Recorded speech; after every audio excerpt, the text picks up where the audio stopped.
와 평강이 오늘 말씀 듣는 모든 분들에게 함께 하시기를 주님의 이름으로 축원합니다.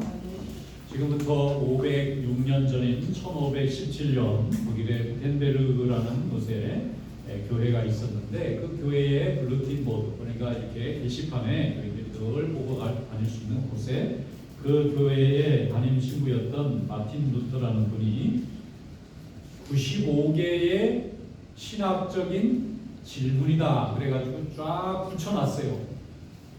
왜 붙여놨느냐면 당시 로마 교황청에서 베드로 대성당을 짓게 되었는데 비용이 많이 부족하니까 좀 헌금을 많이 해라 이렇게 해서 전 세계 교회에 부탁을 했어요.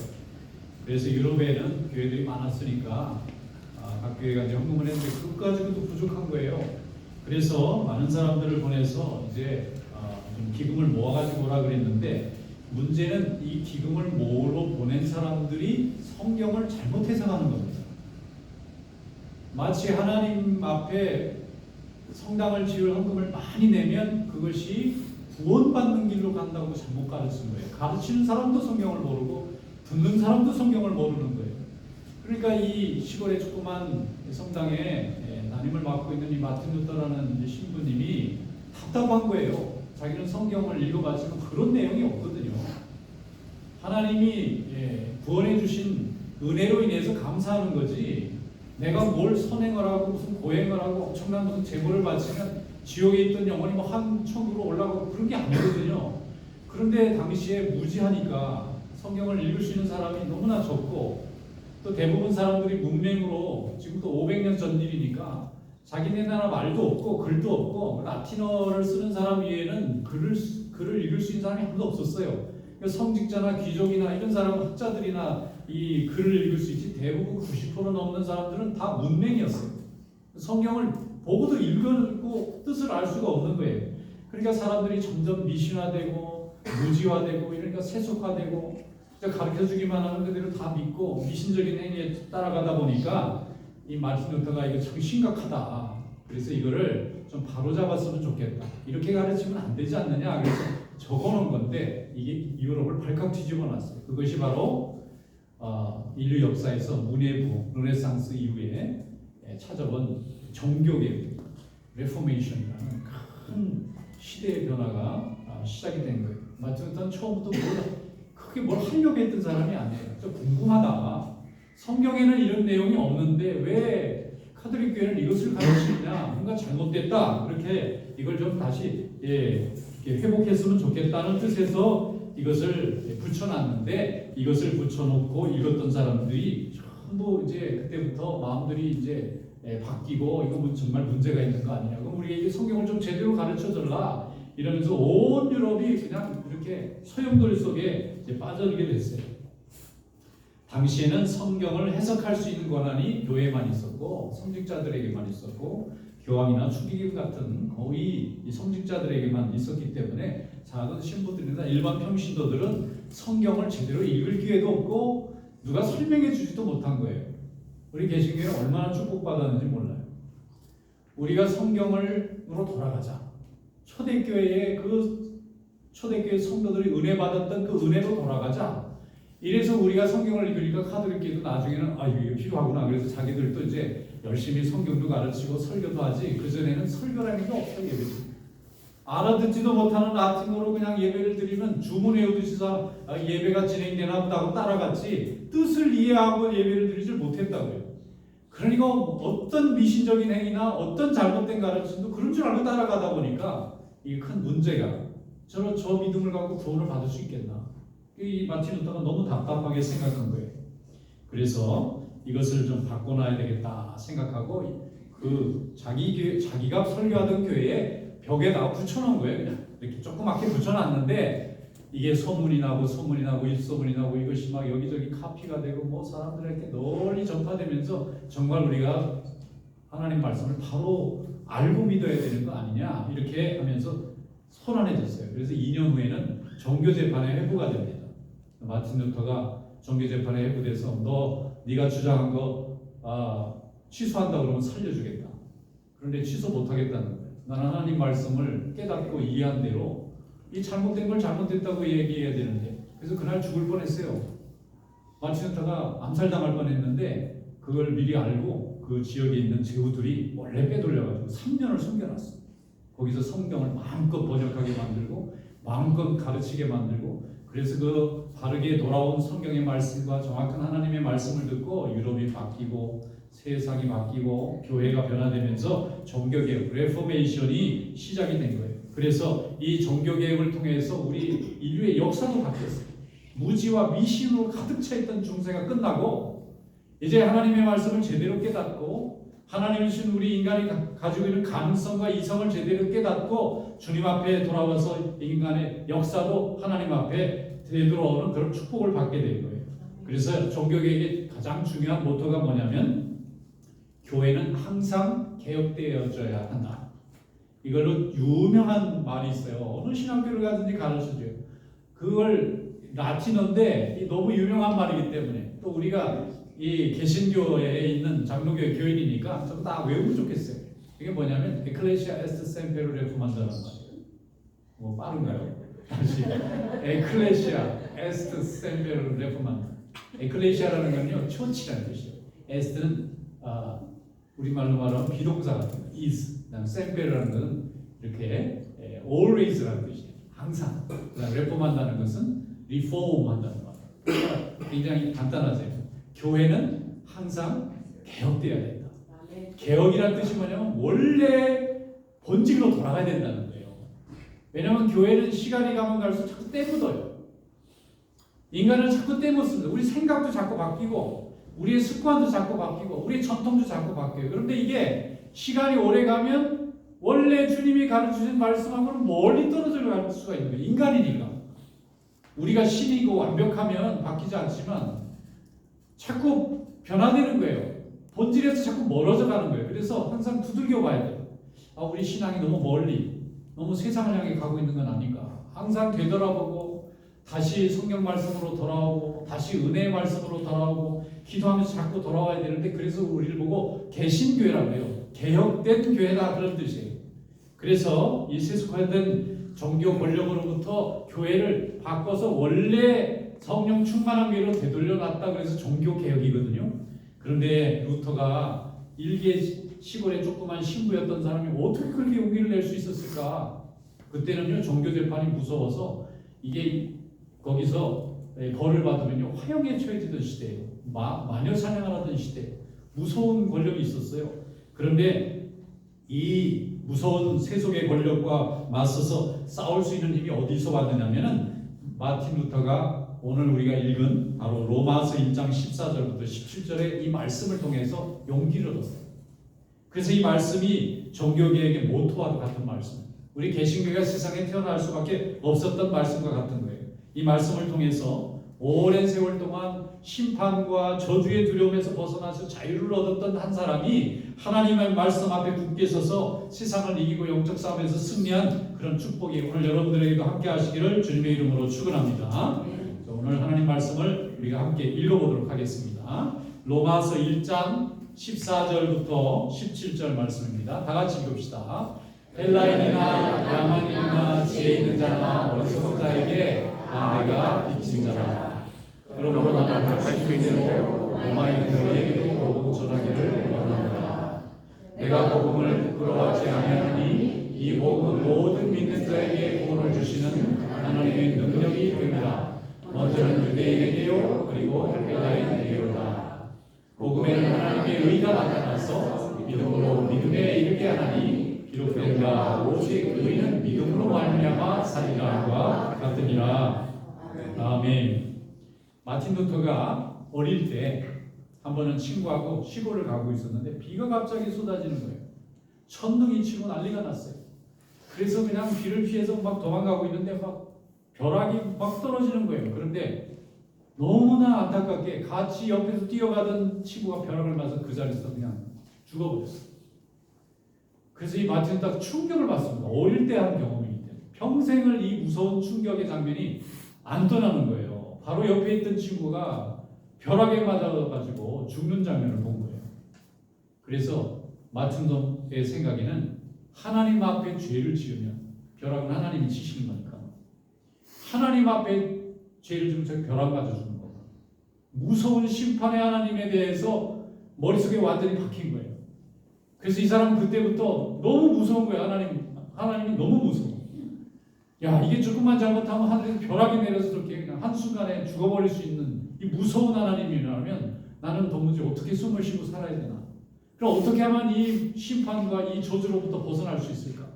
성경을 열거만 하면 온통 심판과 저주의 말씀만 보이는 거예요. 너무 무서운 거예요. 그래서 이 사람이 부모님이 이렇게 좀 가족적으로 여유가 있어서 뭐 이렇게 법관이 되라, 또 뭐 공부도 해라. 그래서 유럽에 얼마나 좋은 대학들이 많아요. 가라 그러는데 이 사람은 공부가 안 들어와요. 너무 무서워서. 그래서 신학의 길을 갑니다. 하나님 말씀을 배우고 그래서 수도사가 됩니다. 기도하면 혹시 심판을 면하지 않을까? 하나님 말씀을 좀 제대로 깨달으면 내가 이 심판을 면하지 않을까? 나중에는 이제 신부가 됩니다. 됐는데도 마음의 평안이 없어요. 너무 무서워요. 하나님이. 성경을 열어보면 뭐 한 민족을 다 몰살시키는 하나님의 모습도 보이고 조금만 잘못하면 뭐 다 불태워서 다 그냥 멸망시키는 불뱀을 보내라는 이런 무서운 하나님의 모습만 보이니까 숨도 못 쉬겠는 거예요. 그래서 어떻게 하면 나를 이 저주로부터 벗어날 수 있을까? 마틴 루터의 고민은 그거였다. 연구해 보니까 그래요. 그래서 이 사람이 자기 그 성당에 수도원에 계단이 있는데 매일 무릎으로 피를 철철 흘리면서 100개 계단을 무릎을 기어 오르고 무릎을 기어 내려왔대. 이렇게 내 몸을 찢어서 고행을 하면 하나님이 내 죄를 좀 사해주지 않으실까? 얼마나 무서웠으면 밤에 잠을 못 자는 거예요. 하나님이 또 내 친구를 벼락으로 죽이시듯이 나도 죄를 좀 죽이시지 않으실까? 너무 무서운 거예요. 그런데 도저히 이대로는 살 수 없을 것 같아요. 그래서 신부가 가지고 있는 특권이 있잖아요. 라틴어를 성경을 읽을 수 있는 특권이 있잖아요. 문맹으로 있는 사람은 그런 교육을 못 받으니까 성경 말씀을 보고도 까막눈인데 이 사람은 글자를 아는 훈련을 받은 사람이니까 성경 말씀을 열심히 읽고 또 읽고 수백 번을 읽었다는 거예요. 그런데 은혜의 하나님에 대해서 깨닫지 못하다가 어느 날 로마서 1장 14절부터 17절의 말씀을 읽는데 여기에 나오는 믿음이라는 말이 있잖아요. 이 믿음이 내가 하나님 앞에 드리는 믿음이 아니라 하나님이 일방적으로 내게 거저 주신 은혜라는 걸 그때 깨달은 거예요. 그래서 무릎을 치고 그 자리에서 할렐루야 성령 받았어요. 그 순간. 하나님이 나를 심판하시려고 나를 죽이시려고 벼락을 내리시려고 준비하시는 하나님이 아니라 내가 무엇을 하든 어떤 죄인이든 나를 먼저 사랑하셔서 조건 없이 나를 구원해 주셨구나. 내가 그걸 인정하기만 하면 이 은혜 속에 살 수 있게 되는구나 하는 것을 그때 깨달은 거예요. 그래서 이 사람이 그때부터 자유로워져요. 숨쉬기가 편해집니다. 그리고 하나님은 은혜의 하나님, 긍휼의 하나님으로 볼 수 있는 눈을 보게 됐어요. 성경을 열어보니까 온통 은혜 천지예요. 요나가 물고기 뱃속에 갇혔는데도 무서운 심판이잖아요. 그런데 은혜로우시고 자비로우신 하나님, 심판을 더디하시고 우리가 회개할 때까지 기다리는 하나님이라는 고백이 있는 걸 그때서야 보이는 거예요. 그게. 그래서 그 하나님을 믿는 그 담대함으로 하나님 앞에 나와서 많은 사람들에게 오직 그저 하나님이 이미 다 이루신 복음이고 이루신 구원이니까 믿음으로 믿고 고백만 하면 하나님이 우리를 영원한 자유 가운데 인도해 주실 거라고 그는 선포하고 있는 것입니다. 사도 바울이 왜 나는 야만인이나 헬라인이나 유대인이나 지혜자나 어리석은 자에게 다 빚진 자냐? 하나님 앞에 자기는 한 게 아무것도 없어요. 사도 바울의 고백입니다. 사도 바울은 하나님 앞에 자기가 아무것도 하나님의 유익을 위해서 한 게 없습니다. 심지어는 예수 믿는 사람들을 핍박하면서 교회를 오히려 깨뜨리려고, 교회를 파괴하려고, 믿는 사람들을 핍박하려고 나섰던 사람입니다. 죄인으로 말하면 괴수 같은 사람인데 하나님이 그 많고 많은 사람 중에 왜 하필 사도 바울 같은 사람을 선택하셨을까? 이 사람이 무엇을 보고 구원시켜줬을까? 이 사람의 공로가 아니었던 거예요. 이 사람의 수고나 헌신이 아니었던 겁니다. 하나님께서 거저 주신 은혜였던 거예요. 그 영혼이 불쌍해서 하나님이 그냥 구원해 주시니까 어느 날 그 구원의 은혜를 깨닫고 감사해서 그때부터 헌신하고 그때부터 충성하고 그때부터 봉사했던 거지. 봉사 열심히 하고 헌신 열심히 하고 고행하고 피를 철철 흘린 게 하나님 앞에 만족이 돼서 구원받은 게 아니었던 거예요. 마틴 루터는 그걸 깨달았습니다. 사도 바울이 이미 깨달았고 수많은 하나님의 백성들이 이미 말씀 안에서 깨달았던 그 은혜를 그 사람이 나중에 깨닫게 된 거예요. 여러분 하나님의 자녀가 된 것, 오늘 하나님께서 여러분에게 주신 크신 축복인 줄로 믿습니다. 그래서 이걸 성경에서 구원은 구원인데 하나님이 의롭다 하심으로 된 구원이라는 거예요. 그런데 우리 성경은 이걸 조금 정확하게 이렇게 번역을 안 했어요. 똑같은 믿음으로 설명을 하다 보니까 우리가 좀 해석이 필요한 거예요. 우리가 하나님 앞에 믿음으로 나아가는 이런 그 성화된 믿음의 믿음도 있지만 다른 한편은 하나님이 우리를 의롭게 인정해 주시는 믿음도 있는 거예요. 하나님이 우리에게 주시는 이 믿음, 이것은 justification이란 말이 있어요.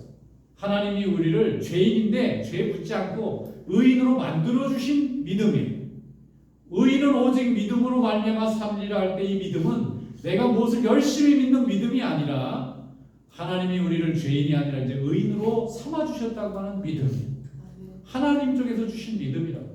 우리한테는 선택의 여지가 없어요. 조건이 없어요. 우리가 죄인이든 의인이든 하나님 가리지 않으셨어요. 우리가 하나님 앞에 성실했던 부실했던 하나님이 그걸 따지지 않으셨어요. 우리가 불쌍하고 너무 가련하고 너무 안 돼서 하나님이 우리를 자녀 삼아주시고 심판과 지옥의 불길로 가지 않도록 우리를 영원한 천국의 불길 은혜 가운데 인도해 주신 줄로 믿습니다. 그래서 우리는 하나님 앞에 무엇이 신앙생활에서 중요하냐? 은혜의 복음을 이해하는 것이 중요해요. 우리 은혜 받은 사람. 그래서 하나님 앞에 얼마나 더 감사하게, 얼마나 더 기쁨으로 섬기면서 살아가느냐 하는 것이 바로 우리 믿음의 핵심이 되어야 될 줄로 믿습니다. 많은 사람들을 의로운 길로 인도하고 또 거룩한 삶으로 인도하는 이 청지기가 될 수 있다고 하는 것은 하나님의 은혜를 경험해야만 가능한 거예요. 무서운 하나님을 어떻게 우리가 인도할 수 있어요? 감사하고 기쁘고 고마운 하나님이니까 우리가 인도할 수 있는 거죠. 이런 하나님의 은혜가 여러분의 은혜가 될 수 있기를 축원합니다. 예수님께서 성전에 올라가셨을 때 한 번은 성전에서 크게 화를 내시고 거기에 있는 사람들을 막 책망한 적이 있어요. 예수님이 너희들이 하나님 아버지의 집을 강도의 구렬로 만들었다. 이게 무엇입니까? 하나님의 은혜를 섬기고 하나님께 찬양해야 되는데 인간의 욕심이 끼어들고 인간의 정욕이 끼어들고 인간의 모든 연약함들이 끼어드니까 예수님께서 그걸 다 제하라는 거예요. 원래 처음 시작은 귀한 성전이었어요. 근데 이게 10년, 100년, 수백 년 지나다 보니까 하나님을 섬겨야 된다고 하는 고백은 사라지고 인간이 가지고 있는 전통만 남고 인간이 가지고 있는 규칙만 남게 된 거예요. 여러분 모든 교회가 하나님의 은혜의 감으로 돌아갈 수 있기를 축원합니다. 모든 믿음이 하나님의 은혜의 본질로 돌아갈 수 있기를 축원합니다. 스스로 자기를 돌아보고 날마다 회개하고 우리가 하나님 앞에서 믿음의 회복이 일어날 수 있기를 주님의 이름으로 축원합니다. 왜냐하면 하나님의 말씀은 복되고 하나님의 은혜는 무한합니다. 인간은 연약하고 인간의 생각은 항상 욕심과 죄에 물들기 쉬운 연약함을 가지고 있지만 하나님의 말씀이 함께하면 하나님이 우리를 강건하게 회복시켜 주실 줄로 믿습니다. 그래서 예수님께서 우리가 회개해야 될 필요성에 대한 우리가 날마다 개혁돼야 되고 변화돼야 될 필요성을 이렇게 설명한 적이 있어요. 요한복음 13장 10절 말씀에 예수께서 이르시되 이미 목욕한 자는 발밖에 씻을 필요가 없느니라 온몸이 깨끗하니라 너희가 깨끗하나 다는 아니니라 하시니라고 말씀했어요. 최후의 만찬 때 예수님이 만찬하시고 제자들의 발을 씻기신 다음에 이제 하나씩 이제 닦아주시는데 베드로 차례가 됐는데 베드로가 안 닦겠다는 거예요. 베드로는 항상 튀는 걸 좋아해요. 남하고 비슷하게 대우를 해주면 싫어해 이 사람. 뭔지 나머지 11명하고는 좀 달라야 돼 자기가. 그러니까 나 다 발 씻어주는데 아무 말 없이 발을 씻고 있고 그래서 이렇게 선생님이 어떻게 이렇게 무릎 꿇고 내 더러운 발을 씻어주시나 그러고 막 은혜 받고 있는데 베드로만 혼자 자기는 목욕시켜 다녀요. 남하고 똑같이 취급받는 건 싫어 그것도. 그러니까 예수님이 그때 하신 대답이에요. 그런데 그 안에 영적인 진리가 담겨 있어요. 이미 목욕한 사람은 또 목욕할 필요가 없다. 이미 목욕한 사람은 다 깨끗하다. 그러니까 손과 발만 씻으면 된다. 자, 이미 목욕했다는 건 뭐냐면 중성하고 거듭난 거예요. 이미 성령의 은혜로 거듭났어요. 예수님이 너희가 다 이미 깨끗하다. 모두 깨끗하다. 이미 예수 그리스도를 믿고 하나님의 자녀가 되고 성령 안에서 중생하고 거듭난 영혼은 이미 하나님 안에서 깨끗한 거예요. 내 공로로 내 고행으로 은혜 받은 게 아니고 하나님이 그냥 묻지 않고 죄인을 면하게 해주신 거예요. 그런데 문제는 우리가 정욕과 육신을 가지고 있기 때문에 육체에 속한 정욕이 있어요. 그래서 우리 생각과 우리 행동과 우리 마음이 자꾸 세상에서 살면서 더럽혀져요. 하나님의 말씀에서 너무 멀리 가요. 자꾸 때묻어요. 그래서 손과 발을 씻는 날마다의 회개는 필요하다는 거예요. 나는 이미 구원받았으니까 무슨 죄를 져도 구원받을 지장 없다. 이단입니다. 그렇게 가르치는 사람들도 있어요. 그렇지 않아요. 예수님 분명히 말씀하셨잖아요. 이미 다 목욕한 사람은 다 깨끗해요. 그러나 우리 인간이 불완전하고 여전히 죄 흔적을 가지고 살아있기 때문에 성령이 역사하고 하나님의 말씀으로 살아가면서도 불구하고 우리의 본질이 여전히 흙에서 왔고 죄 가운데에서 살아왔던 우리의 본성이, 우리의 정욕이, 우리의 자기 중심성이 하나님의 말씀으로 가기보다는 내 욕심을 채우는 쪽으로 가다가 하나님 앞에 죄를 범할 수가 있기 때문에 날마다 회개하는, 날마다 손과 발을 씻는 회개와 반성과 수고의 노력이 필요하다는 거예요. 예수님도 발 씻고 손 씻는 수고는 하라고 그랬어요. 그래서 우리는 날마다 회개해야 합니다. 교회는 날마다 개혁되어져요. 하나님의 일은 날마다 새롭게 리세트되어야 됩니다. 리포메이션 돼야 돼요. 그래서 우리가 하나님 앞에 바른 방향으로 가고 있는지 아니면 세상의 힘에 끌려서 하나님에게도 세상 사람들에게 인정받으려고 지금 가고 있는지 날마다 살펴봐야 된다는 거예요. 세상은 우리와 같은 목표가 아닙니다. 가는 방향이 달라요. 세상의 칭찬을 받으려고 교회가 가다 보면 이상하게 됩니다. 본질에서 너무 멀리 가게 돼요. 세상은 그들이 만족하는 목적이 우리와 다르기 때문에 그들에게는 하나님의 영광과 하나님의 나라의 기업이 없어요.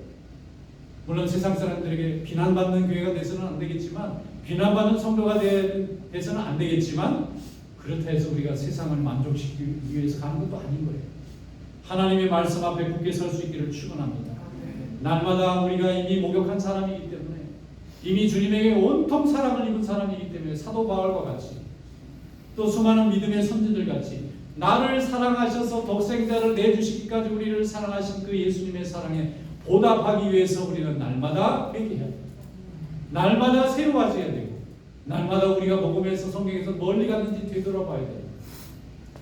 우리 자신의 구원을 위해서도 또 하나님 나라의 영광을 위해서도 복음의 확장을 위해서도 우리는 날마다 하나님 앞에 믿음으로 순결한 자의 삶을 지켜야 될 줄로 믿습니다. 이것이 하나님 앞에 은혜 받고 구원받은 자의 도리고 사명이고 의무인 줄로 믿습니다.